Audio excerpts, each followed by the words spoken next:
우리는 무엇을 듣는가 삼가 주의하고 조심해야 됩니다. 우리가 잘못 듣고 잘못 뭔가를 받아들이게 되면 우리는 영적인 방황을 굉장히 많이 하게 되고 또 주님께 쉽게 실족하고 넘어지게 됩니다. 저는 신학이나 혹은 신학 이전에나 신학을 하기 전에나 혹은 나중에 목회자로 살아갈 때에나 신앙 고백에 대한 공부들을 종종 해왔습니다. 신앙 고백 가운데 기본적인 것은 사도신경이지요. 또 웨스터민스터 신앙 고백도 있고 혹은 여러 가지 신앙 고백서들도 있습니다. 저는 그래서 이제 이 사도신경이라는 것의 가치를 알고 있습니다. 그리고 이렇게 사도신경 신앙 고백으로 하나님께 고백할 수 있다는 것에 감격과 감사도 어느 정도 알고 있습니다. 근데 어느 날 전 목사님이라는 사람이 설교를 통해서 사도신경은 로마 가톨릭이 만든 것이냐, 또한 이교적인 양, 이단적인 양 그렇게 설교하기 시작했습니다. 당연히 저는 그것이 말도 안 되는 소리이고 잘못된 것이라고 저는 명백하게 여러분들에게나 또한 말씀과 치유집회 등을 할 때도 제가 말씀을 드려왔습니다. 그런데 이 참 마귀적이고 사탄적인 소리는 무서운 영향을 그럼에도 가지고 있어서 말씀과 치유집회 같은 때는 신앙 고백, 사도신경으로 시작하려고 그러면 거기에 현혹된 사람이 너무 많았어요. 그래서 부담스럽더라 그 말이 부담스럽더라. 저 사람들이 내가 사도신경 신앙 고백을 하는 것을 보면 판단하고 정죄하지 않을까 하는 신경이 굉장히 거슬리는 것이 있습니다. 그렇게 저 같은 사람도 신앙 고백이 뭔지를 알고 있고 그에 대한 가치를 알고 있고 로마 가톨릭이 만들었다는 황당한 허구가 무엇인지 알고 있는데도 불구하고 신앙 고백, 사도신경이 문제가 있다. 그러한 비난하고 정죄하는 말들을 들을 때에 영향을 받더라 그 말입니다. 또 예를 들어서 그 지옥에서 올라온 소리를 통하여서 장례 예배, 그러한 장례식에서 예배는 사람에게 드리는 거기 때문에 그건 우상숭배다. 저는 명백하게 그것하고 다르다 하고 설교를 많이 해왔습니다. 근데 그런 것을 이제 연세중앙교회 윤석현 목사님 같은 분이 받아들여가지고 어리석은 일들을 하고 지옥에서 올라온 소리, 그런 것들을 지옥에서 고통받는 사람들의 소리라고 어떤 사람이 소위 방언 통역하는 것을 연세중앙교회 예배 때 틀어주고 목회자 세미나 때 틀어주고 그와 함께하면서 장례식에서 전혀 예배를 드리지 않는 모습. 근데 그것이 상당히 그럴듯해서 많은 소위 경건한 사람들이 그걸 받아들였습니다. 그러니 저도 이 장례식에서 예배를 인도하면서 전혀 장례식 때 어떻게 죽은 사람에게 예배하는 개신교도가 누가 있습니까? 죽은 사람을 위하여 예배하는 목회자는 아무도 없습니다. 단지 좀 종교적이고 형식적인 예배를 드리는 목회자와 정말로 하나님께 예배하는 예배자 두 부류로 나누어질 뿐이죠. 그래서 참된 장례 예배, 장례식에서 드리는 예배, 어떻게 하나님 앞에서 하나님을 기쁘시게 하는 예배가 될 것인가, 또 어떠한 예배는 잘못인가 하는 것을 제가 가르쳐오고 설교오지만 그런 것에 현혹돼서 넘어가는 사람들 때문에 이제 제 설교를 많은 분들이 들으시기 때문에 장례식장에서 저 손모 목사가 예배 인도한다네 하는 걸 듣고 어떤 사람들 혹은 많은 사람들이 비판하고 정죄하는 그러한 것들을 듣고 압니다. 장례식장은 예배를 드리지 않으면 우상숭배로 쉽게 넘어가 버립니다.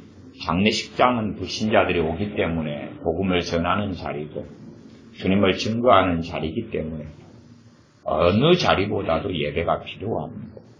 우리가 사업을 시작했을 때에 예배드리는 것은 없어도 되고 새집을 장만해서 집에 가서 혹은 돌잔치에서 혹은 특별한 좋은 일이 있을 때에 해갑이나 환갑이나 등등의 예배는 없어도 될지 몰라도 상가집에 가서 장례식장에 가서 주신 이도 여호와시요 또한 그 영혼을 거둬가신 이도 여호와시라는 것을 전해야 될 사명과 의무가 목회자들에게나 또한 하나님의 자녀들에게 있습니다.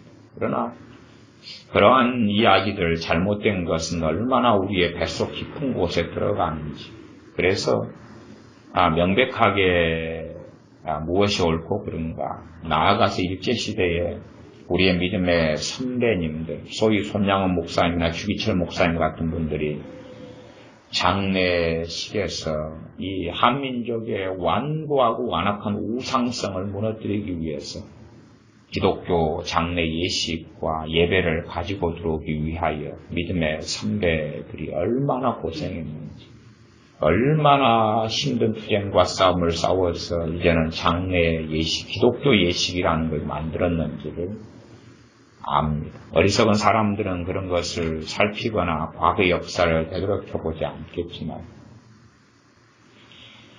그럼에도 불구하고 잘못된 이야기와 비난과 정죄나 공격 등이 귀에 들어오면 안 받아들인다 해도 그에 대한 영향을 굉장히 깊이 받게 됩니다.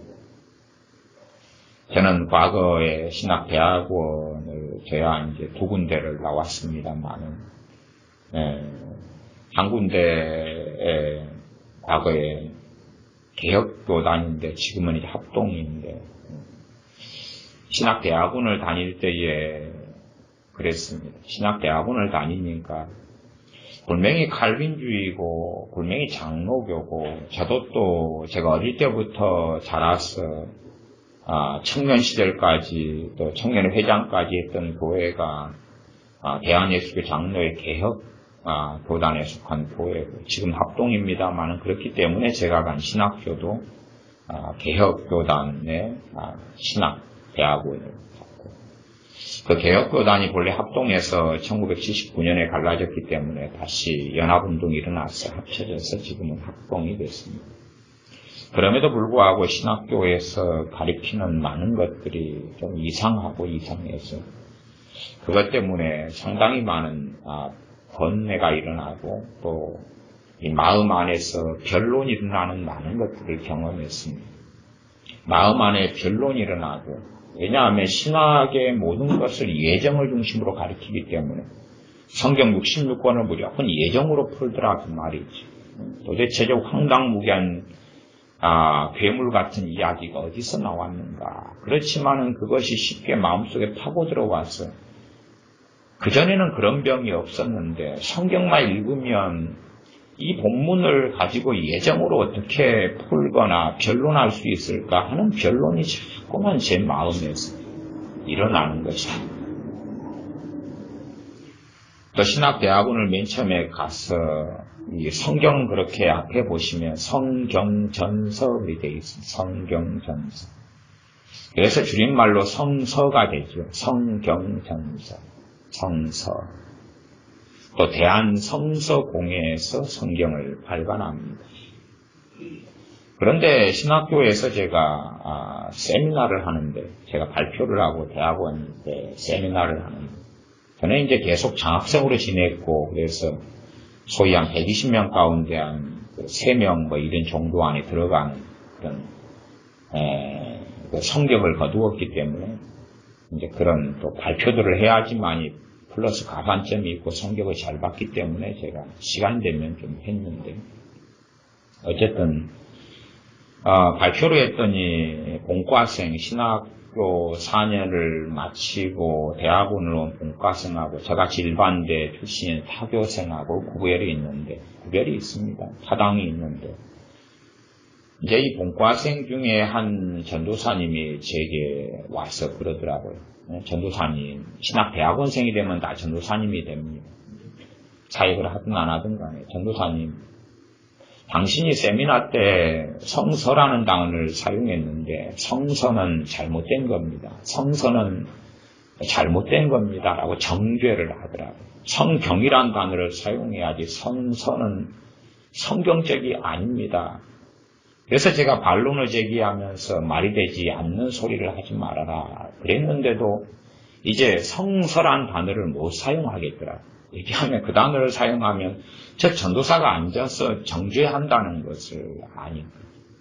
또 그 친구가 본과 신학교 4년 동안에 어떤 교수님에게서 이상한 논리로 배운 것이기 때문에 그 본과생인 전도사만이 아니라 그 본과생 출신들은 다 그 사상을 가지는 것을 알기 때문에 내가 성경 대신 성수란 단어를 사용하며 대한성서공의 성경전서 경이란 단어를 써야 된다.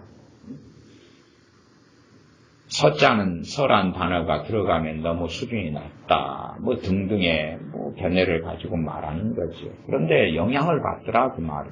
영향을 받아서 이 안 좋은 정죄하는, 비판하는, 비난하는 것들의 말을 들으면 이제 신경이 거슬려서 그래서 그것을 피하게 되고 성경이란 단어를 쓰게 되더라. 그렇죠. 그런 것처럼 참 신앙의 여정을 오랜 시간을 살아오면서 이 정죄받거나 비난받거나 비판받거나 혹은 이간질을 받거나 혹은 잘못된 이야기지만은 우리 뱃속에 깊이 들어와 버리기 때문에 그래서 이제 저는 신학대학원 다닐 때에 성경을 모든 것을 첫째는 예정론을 통해서 풀어라. 두 번째는 칼빈주 5대 교리를 가지고 성경을 축약시켜라. 칼빈주 5대 교리로 모든 성경을 풀어라. 그것이 잘못된 줄은 알아도 그렇게 흘러가는 제 자신. 그래서 이 칼빈주 5대 교리만이 진리고 그걸로만이 풀어야 된다 하는 것에 틀린 줄은 알아도 자꾸만 매이게 되더라 그 말입니다. 그것을 그 매임을 좀 풀어버렸을 때가 아마 제 기억상으로는 시간이 많이 흐른 다음에 그 매임에 든 다음에 풀었을 때가 10년이라는 시간이 지난 다음이 되더라고요. 그런 면에서 우리가 옳고 그른 것을 듣는다 해도 그래서 저 이야기가 잘못됐으라고 내가 안다 그래도 한번 들어버리면 그 파급력과 영향력이라는 건 굉장히 강하게 됩니다. 그것이 굉장히 무서운 것에 속하죠. 굉장히 무서운 것에 속합니다. 그래서 어떤 사람을 판단하고 정죄하는 자리에 서는 게 아니라 주님께서 말씀하신 것처럼 공의의 판단으로 판단하라. 그렇게 말씀하는 거예요. 우리가 어떤 사람을 정죄하고 판단할 수 있는 권한과 권위가 없지만 우리의 믿음의 분량 속에서 가능하다. 그러나 믿음의 분량을 벗어나 버리면 하나님하고는 다른 길을 걷게 되는 경우가 아주 많습니다. 그래서 잘못된 이야기들이 뱃속에 들어와 버리면 더 이상은 이제 더 이상 쉽게 그것이 저는 이것을 벗어버리는데 예를 들어 신학교에서 배웠던 잘못된 어떤 정죄나 교리나 잘못된 성경 해석이나 주장들이나 그것이 쉽게 10년 정도 파고 들어온 지가 98년에 파고 들어왔으면 그걸 벗어버리는 게 얼마쯤 가능했던 것이 한 2007년 정도. 근데 그것도 그냥은 안 되고 매일 밤마다 기도하고 그렇게 몇 시간씩 기도하고 그걸 몇 달을 해야지 풀어지더라고요. 한 서너 달 이상 된 다음에야. 그전에는 동일하게 새벽 기도하고 예배드리고 말씀 보고 설교자로 살고 신방하러 다니고 그래도 안 풀어지더라고요. 그렇게는 안 되더라고요. 문제가 있다는 것을 자각은 하는데 그것이 그렇게 해소되지는 않더라고요. 우리가 사람 보고 신앙생활하는 것이 아니라 주님 보고 하는 것이기 때문에 성령 충만해야 됩니다. 혹은 성령 충만까지는 안 된다. 그래도 영적으로 깨어 있어야 됩니다. 그때만이 잘못된 것이 우리 안에 진리를 대신한 그러한 비난과 정죄들이 또 제가 신앙 고백 사도신경이나 아니면 예정론이나 여러 가지를 제가 예로 들어서 말씀드렸지만 그런 것들이 뱃속 깊이 들어오지 않습니다.